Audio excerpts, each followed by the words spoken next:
I greet you all in the wonderful name of the Lord. You know, when the Lord lays something on our hearts, I don't know why. Sometimes I question and I ask Him, Lord, is this word really from you? And then my sister gets up and confirms it before the meeting can even start, and then we know this is the word of the Lord. You know, the older I get and the more I study this word, the revelation from this word really impresses me. But what humbles me in that process of just growing in the things of the Lord is how, just as I look back to realize how lost I truly was, and how for so many years of my life, so many of the things that I believed to be the truth was actually a lie. And yet as I grow in the things of the Lord, the more it just continues to amaze me, the incredible depth of God. And it stirs me up and it encourages me to know Him even more. And to realize that it's so possible for us as Christians to live free. And yet in so many believers' hearts, and even in my own heart at times, sometimes it just doesn't make sense.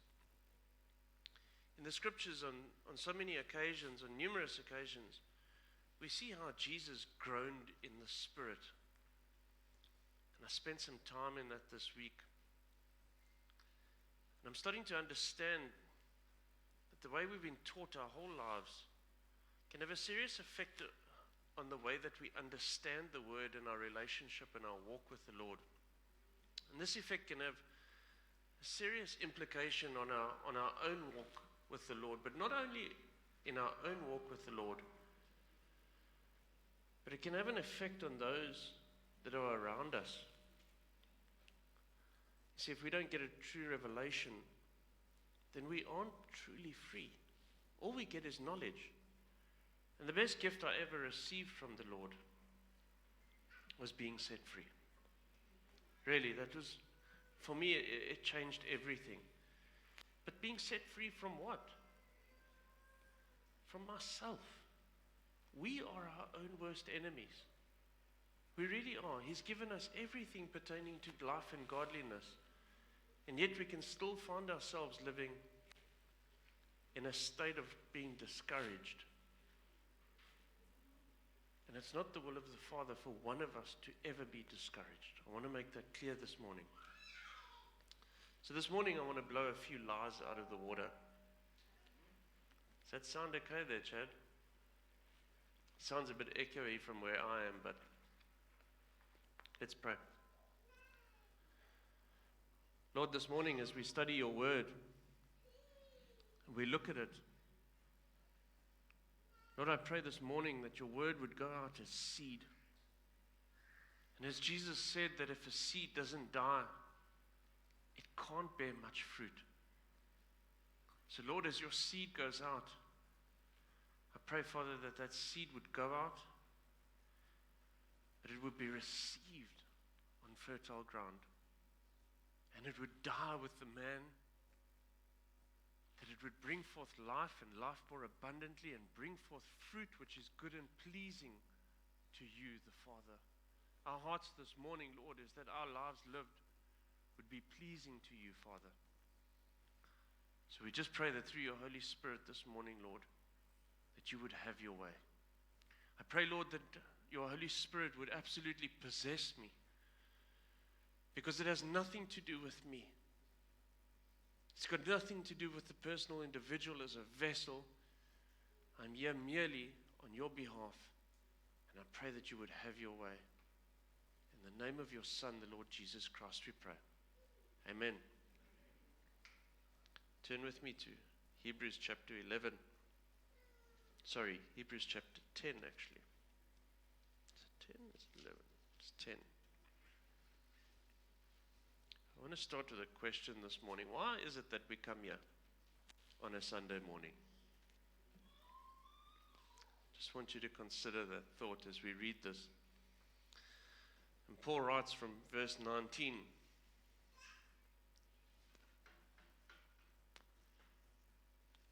You good, Paul? Hebrews 10, verse 19. Let me just give you the page again. It's 1508.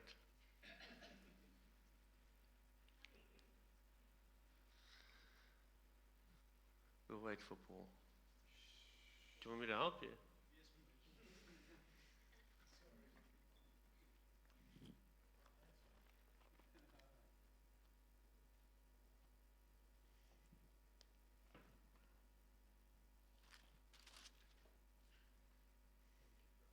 Only a pleasure.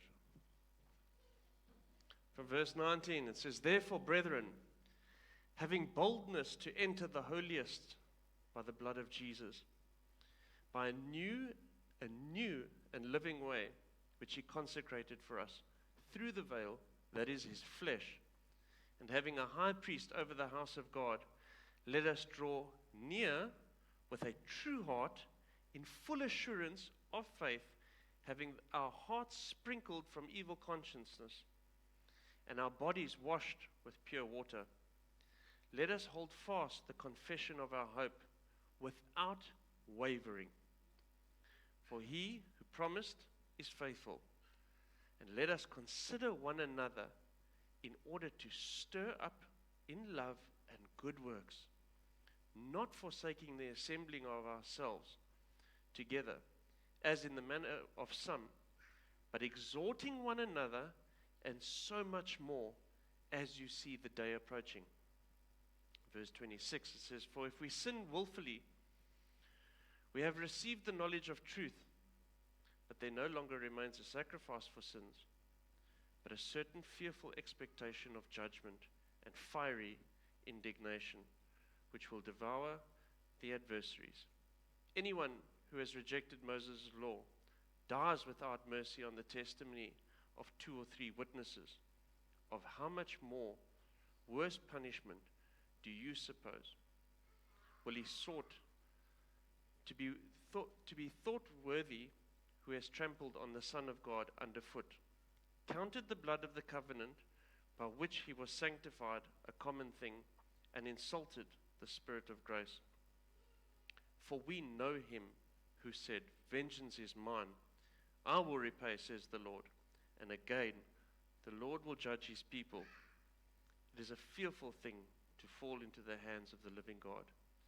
But recall the former days in which you were illuminated, and you endured a great struggle with suffering, partly while you were made a spectacle, both by reproaches and by tribulations, partly while you became companions with those who were so also treated. For you had compassion on me in my chains, and joyfully accepted the plundering of your goods, knowing that you have a better and an enduring possession for yourselves in heaven. Therefore do not cast away your confidence, which has great reward, for you have need of endurance, so that after you have done the will of God, you may receive the promise. Yet for a little while, and who is coming will not tarry. Now the just live by faith. But if anyone draws back, my soul has no pleasure in him. But we are not of those who draw back to perdition, but of those who believe to the saving of the soul." See, Paul's giving a very clear teaching in this. And sometimes we need to spend some time in this and ask Holy Spirit to reveal it to us. But he starts by saying, consider and recall the former days in which you were illuminated. That's when the lights came on for the first time. When we first got saved, there's this incredible excitement, and we start to see this incredible value that he's given to us, this free gift of salvation.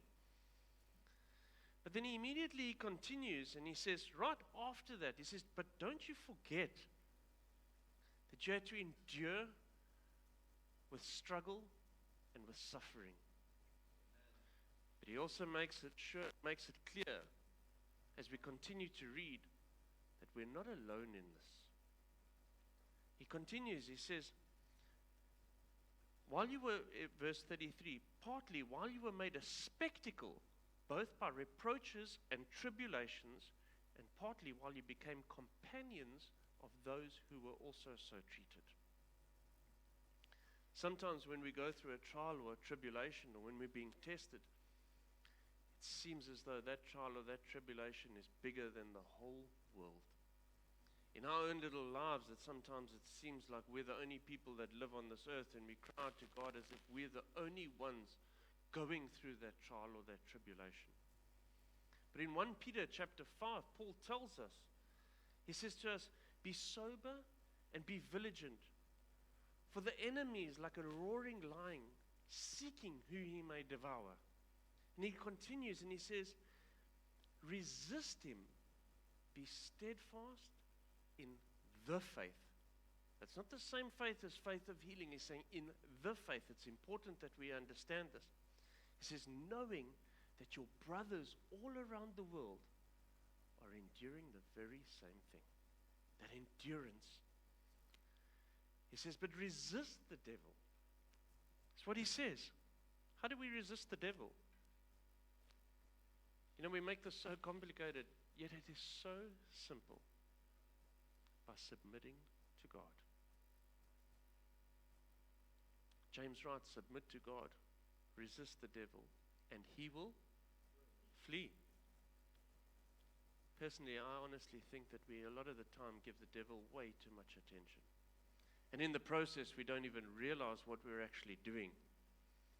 In the book of Genesis, he's a cursed serpent, cursed to slither on his belly and eat the dust for the rest of his life. And yet in the book of Revelation, he's this incredible dragon monster that's rising up out of the ocean. Where did he get all this power? I'm telling you, folk, I believe it's from us. When we give him attention, we give him power. So submitting to God is not about, or resisting the devil, should I say, is not about putting emphasis on the onslaught that he's trying to put onto us. So many times we can say, I'm facing spiritual warfare, I'm facing spiritual attack. And then we'll get into prayer and we'll huddle up together and we'll say, brother, pray for me, let's pray for the body, let's get together. And then I'll bind you, I'll curse you out into the abyss. I plead the blood, I plead the blood, I plead the blood. I don't believe that that's submitting to God. And I don't believe that that is resisting the devil. I believe we're giving him attention when we do that. And the very triggers that he triggers us with, giving him power. And the scriptures tell me that he's a withered, cut off branch coming to nothing. And I'm the branch that's been grafted in. I'm the one that's been grafted in, and he's the one that's cut off, withered to nothing. So why would we give him any attention in the midst of the furnace? I see so many people, sincere believers, go through these trials. And you see them set themselves up. When you see somebody having a bad day, it's like the devil is just putting one dart and another dart. And then you turn around and go, if one more thing must go wrong today, I'm going to blow. You're an easy target. We set ourselves up for this stuff in the way that we respond. So many times we see this. We set ourselves up. We make ourselves such an easy target. And it's because we've believed a lie. We are not called to fight the devil. We are called to stand. We are called to fight the good fight of faith. We are not called to fight the devil. The scriptures tell us to put on all the armor of God. For what? That you may be able to stand. He hasn't equipped us in the armor to go and fight the devil. He's equipped us in the armor because he's given us everything pertaining to life and godliness, because the victory is his. We make armor all about it. We make the problem all about it, and we put all the emphasis on it. And in the process, we have not resisted the devil. We have actually given him attention.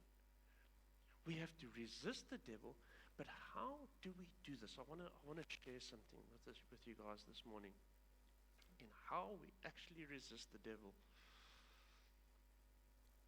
In every time the devil fires one of those darts, we have two options. We have two, but it should only be one. We were never called to apply the word. We were called to become the word. So when the devil fires a dart, it should be an opportunity to praise God. You know that we can use every single one of his tactics to submit to God every single time. So when I hear a voice, nye, nye, nye, turn to God. Nye, nye, nye, turn to God. Nye, nye, nye, turn to God. You know what happens? The very things that he triggers us with, the very things that always used to make us turn inward, make us despondent, make us discouraged, now turn us to God. Every time you turn to God, he realizes the very things that used to trigger Paul and set him off are now the very things that turn him to God. So by submitting to God, we resist the devil, and then he sees his tactics are rendered useless and ineffective, and he flees. It's a simple one-step program, guys. It's not difficult. I'm telling you, this stuff changed your life. I have such an aggression inside of me, but I can't apologize for it because we are allowing ourselves to live less than what we were created to be. We're allowing ourselves, we are our worst enemies. But I can't do this if I'm living for my own sake. You know, outside of this particular body, I'm connected with a lot of other communities. Incredible people, amazing communities. And I see the same language in so many believers' hearts. And I love them all so dearly and so much. But I'm so burdened for many believers. So many of them contact me, and it's like they see something in my life. Like I'm something special. And they'll ask me, Brother Ryan, will you pray for me for this? Will you pray for me for that? Will you pray for me for that? And I've got to be so cautioned in my own heart that I don't allow what they don't see to determine what I see in them. Often my spirit, it feels like it groans in the very same way that Jesus' spirit groaned. And not because I'm discouraged, because I know the potential that lies in every single believer.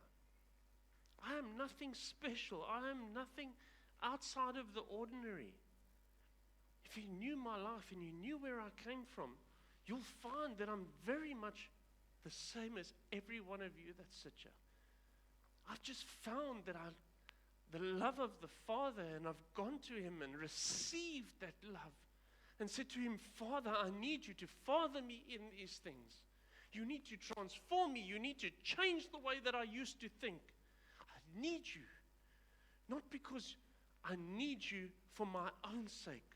I was never created for myself. I need you to change me and mold me into the image of what you created me to be. And that's from getting alone with him. And it's not about me. It's got absolutely nothing to do with me. But what am I going to do? I'm going to do what I'm doing right now. I'm going to stand and I'm going to encourage you. And I'm going to lead you into truth. I'm going to encourage you to go and get alone with him and to seek him and to find him the way that I found him. The scriptures say, knock, the door will be opened. Ask, and it shall be answered. Seek, and you will find. I find in a lot of believers' lives, we're not actually knocking. We're not actually asking, and we're not actually seeking. We're leaning on another believer's heart, on another believer's life, to somehow connect us to God, when God's will was for us to be personal and intimate with him. And every one of us have that ability to have that intimacy with him. I understand that there's a place for impartation. I understand these things.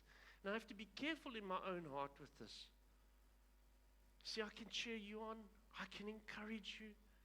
But I'll never do that if I'm not able to show you that there's a greater way to walk out the Spirit in truth. I'll never do it to you. I won't do you that injustice. I'll lead you and I'll guide you and I'll encourage you. But that's something that you need to find with the Lord intimately and personally between you and the Father.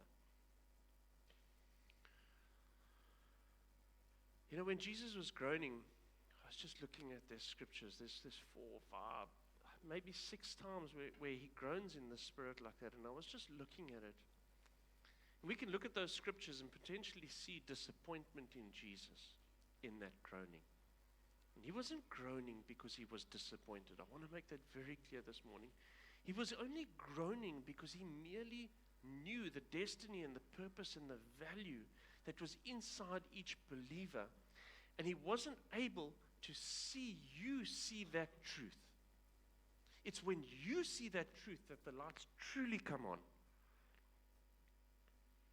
And he's the author and the finisher of our faith. And it means that it's his life that he lived that I'm called to follow. See, walking this road with Jesus at times is not easy. And I'm not saying it because it's just something that I'm preaching. It's something that I've lived. Life is not easy when we're called to come and serve. When that calling comes upon a believer's heart, it's very clear. But so many times we respond to that calling, and then as Paul shares here in Hebrews chapter 10, he tells us that there will be trials, there will be tribulations. It's not a bed of roses. So much of the church preaches, oh, lose your job, or go to church. I've seen it in believers' hearts. I've got a problem with my marriage, or go to church. And then Jesus gives you a new job, and then we don't see them again. I'm telling you, I've seen it so many times in a belief. And then we think that Jesus is pleased with us because I went to church. He doesn't care about that. He wants our hearts, he wants our lives surrendered.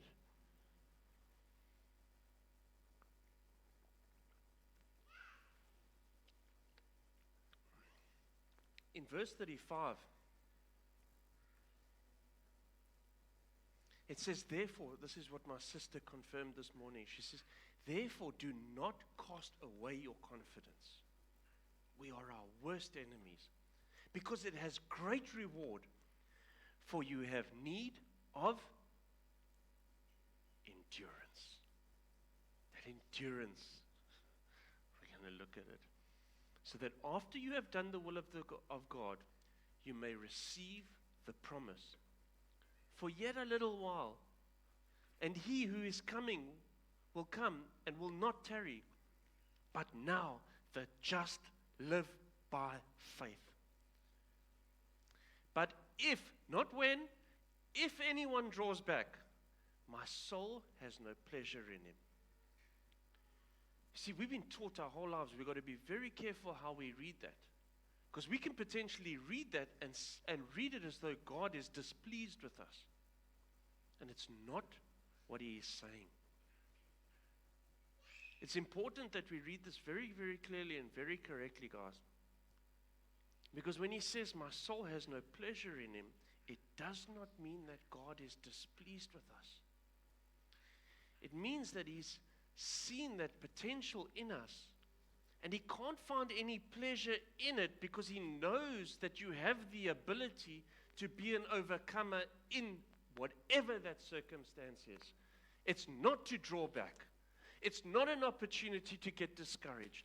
A discouraged Christian should not be a thing. I'm convinced of this. I'm completely convinced of it. Jesus said to his disciples, you be of good cheer, for I have overcome the world. If he's overcome the world, why are we dealing with all of these challenges? You see, the overcoming that he's talking about is a change in perspective in the way that we see things. There is a way that seems right to a man, but leads to death. He's just showing us incredible purpose through this. And that's where we should stay, because that's when we stay on that truth, that is where the victory truly lies. And that's where the breakthrough eventually comes. And sometimes it can be long and enduring. But Paul's stirring us up and he's encouraging us. He's saying that's what we come together for. Verse 24, he says, let us consider one another in order to stir one another up in love and good works. That's why we come here. To be stirred up and encouraged. To be able to go out. And to have truth come in and replace a lie. And without that, there is no true freedom there. I don't want to sound like I'm preaching doom and gloom here. But to me, this is incredibly edifying. When truth replaces a lie, it changed everything. Our circumstances, our bank balances, our ailments, our health issues, they do not determine the love of the Father towards us. The measuring stick of God's love is not my circumstance, is not my bank balance, is not my ailment, and is not my health condition. It's never my circumstance. It's in this the love of God was manifest. That while you were yet sinners, God saw it fit to send his Son. That is the only measuring stick of God's love. Faith does not work through need and does not work through fear. Faith works through love. The motive of our prayers matter. They matter incredibly in the kingdom. He will never answer a prayer from need or fear. I can tell you now, he will only answer a prayer because he loves us. Love is everything. It is so vitally important that we get this.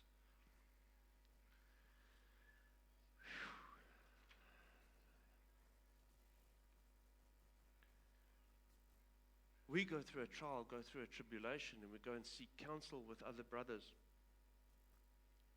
And we say, yeah, but Ryan, you need to apply wisdom in this situation. And we come up with all of these intellectual ideas on how is the most wise way to deal with this stuff. And the scriptures, I was looking at it, say that the wisdom of man is as foolishness unto God. So whose wisdom are we really leaning on in a lot of these situations? When we're counseling, are we relying on truth or are we relying on the wisdom of man? It's simple. And a lot of the times we come up with all of these intellectual, incredible, and it sounds so good. And this is, I think, the way that the Lord, and we haven't even seeked him. Let's just stop believing all of these lies, guys. And let's just believe what the Word of God truly says about us. You know, we prove it time and time again that we don't really know him. We know a lot about him, but I found that in a lot of believers' hearts that they actually haven't received him. They haven't received these truths. The scriptures say that if we have fellowship with him, fellowship, it's I know you, I'm having fellowship with you. But we walk in darkness, we lie. No, we do not practice the truth. You see, I can preach an amazing sermon, but it's never going to be doctrine. I can pray for you for days, but it's never going to be the prayer. You can come up to altar call after altar call, but until truth replaces a lie, there is no real life there. So what is it that sets a man free? Pilate says to Jesus, what is truth? What is truth? Jesus, good answer, sister. His name is Jesus. He says, I am the way, the truth, and the life. Not a way, a truth, and a life. Out there in the world, you'll find many a ways, a truths, and a lives, and they look very, very good. But he is the only, the way, the truth, and the life. He is the rock. He's the reason why I stand. Without him underneath my feet, the ground crumbles. So let's just stop believing these lies. And let's just stand on truth.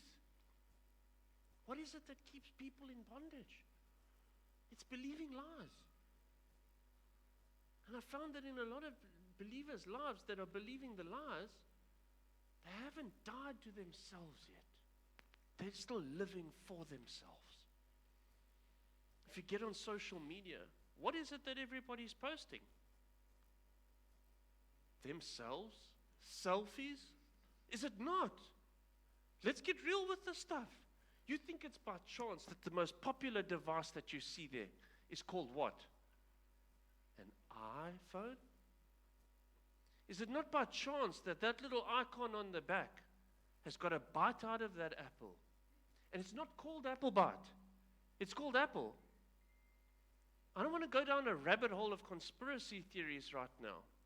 But there are so many things that are out there in the world that can potentially shape us. And I'm saying that we are not of this world. We are in it, but we are not of it. So let's not allow these things to make us a product of it, because we are not of it. We are just in it.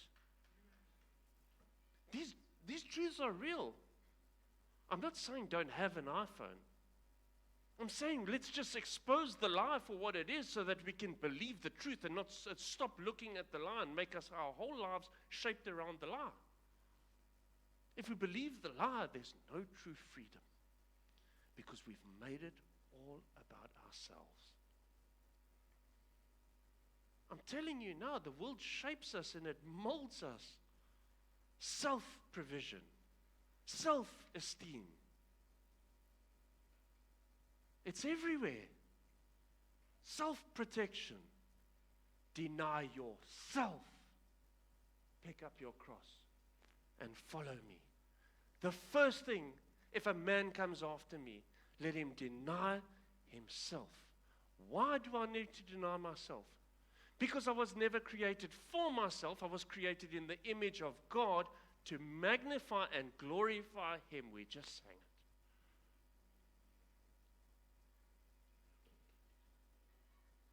What do you think picking up your cross means? The trials and tribulations are going to be there, guys. But He has given us everything to overcome this. And that's why He told us, you be of good cheer, for I have overcome the world. The rain falls on the just and the wicked.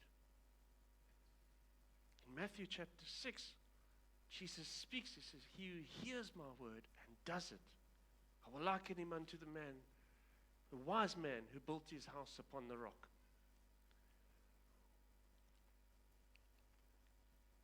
What's the difference between the wise man and the foolish man? They both heard, but the one didn't do. The one didn't receive the truth. That's the only difference between the two. See, if we're not founded on the rock, our houses will be shaky. They'll be unstable. And Jesus warns us that that house will fall, and great was its fall. Who is the rock? Who's the chief cornerstone? And who's the truth? So let's just stand on Jesus. It's simple. It's a one-step program. But there's something that's pulling us, distracting us from this truth all the time. That's why He says your eye needs to be single. You can't have this multiple vision. And if my eye is single, my whole body is flooded with light. I have to stand on this rock. You see, that storm is not coming for the house. For the person. It's coming for the house. Go read that scripture. We make it all about ourselves. Oh Lord, why am I going through this storm? Have I let something in?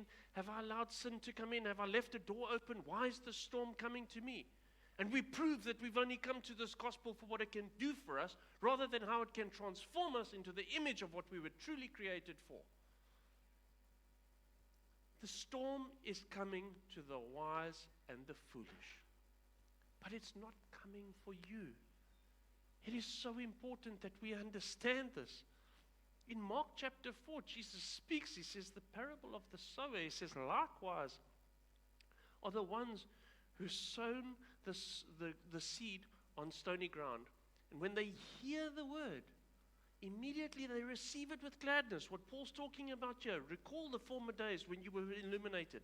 He says, and they have no root in themselves, so they endure.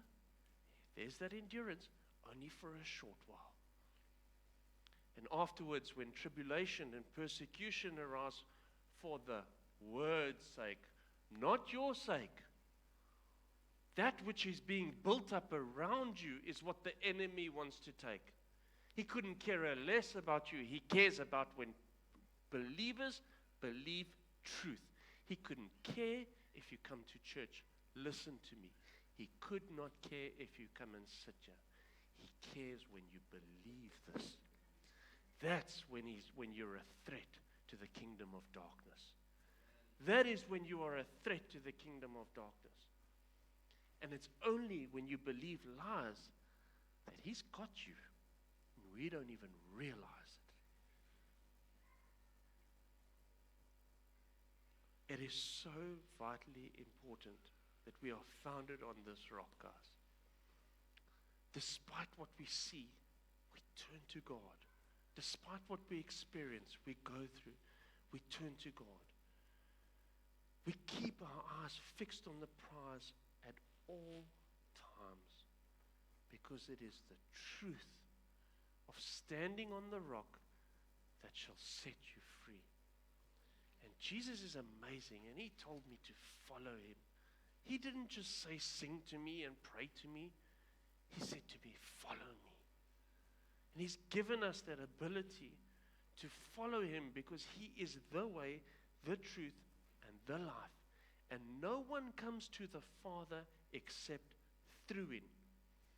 So let's stop believing these lies and let's start living in freedom as believers.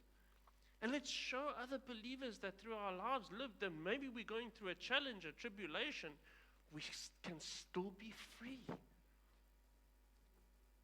There's no turning or shifting of shadow. He's a rock for a reason. He does not change. We are subject to change. Why do you think he said, do not focus on the things which are seen? For the things which are seen are temporal and subject to change. Focus on that which is unseen. For that which is unseen is eternal and never subject to change. My word will never return to me void. Who believes it's possible to go through this life without being hurt or discouraged? Raise your hands. Not a whole lot of people raise their hands. I tell you how we know that it's possible. Because Jesus told us to become love. And love does not seek its own. It takes no account for a suffered wrong. 2 chapters ahead in Hebrews chapter 12, it proves it. It says, for consider him who endured such hostility against himself from sinners, lest you be weary, for you have not yet shed your blood in your fight against sin. He's just showing us purpose. What he's saying is we never ever allow offense or sin against us to produce the sin in us. He's showing us purpose. It's how we tone down a harsh word with a kind word. It's how we heap coals on our enemies' heads. It's by manifesting love, because it does not seek its own.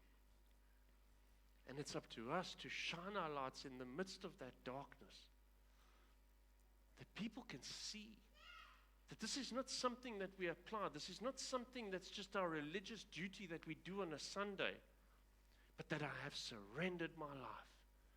I've given up, and I've said to him, I choose to follow you. I have denied myself. I have died to self. If you are dead, how can you be offended? If you are dead, how can you be discouraged? You can't. So when we're discouraged, when we're offended, we prove that we're still living for ourselves. And It's not about us, it's about His image. No one lights a lamp and puts it under a basket. But He puts a lamp, and the lamp lights up the whole room. You know that darkness is just the absence of light? You never see somebody walk into a room and say, oh, can you turn the darkness up a little bit? It's can you turn up the light? Which means if they're in an environment of darkness, I'm not shining light.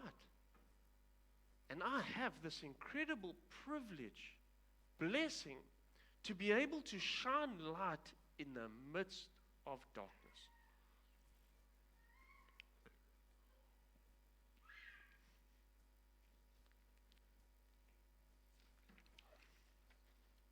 We are this light in the world.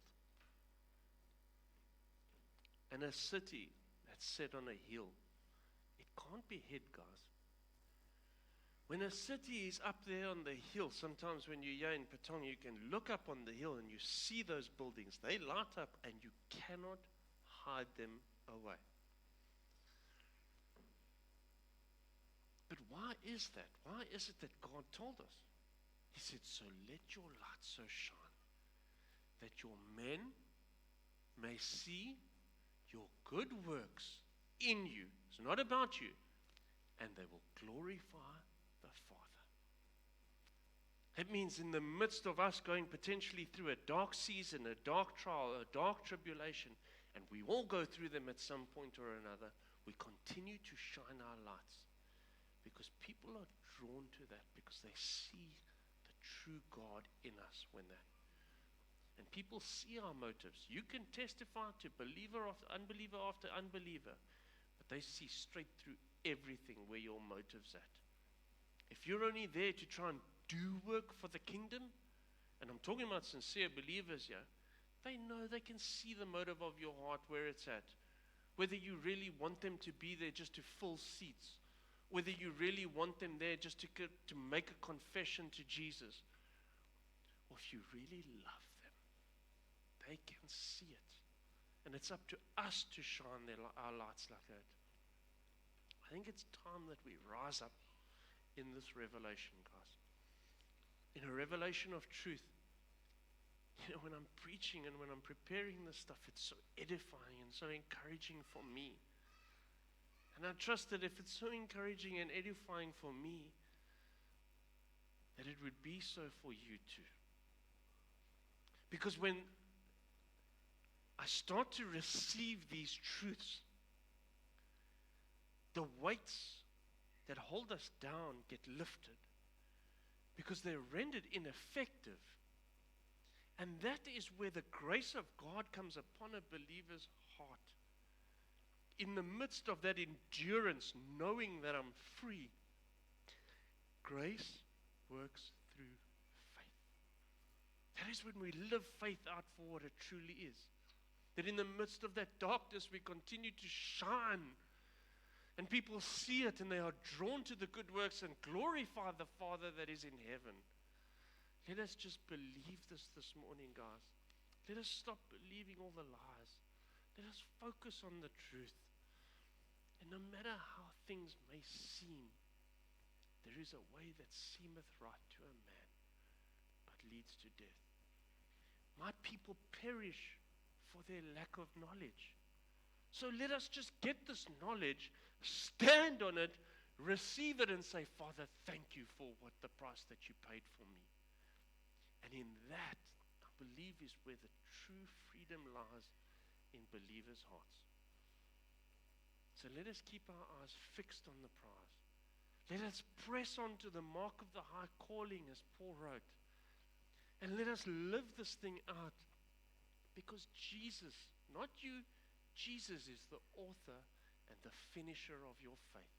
And Jesus, who started a good work in you, will perform it until the end. Amen.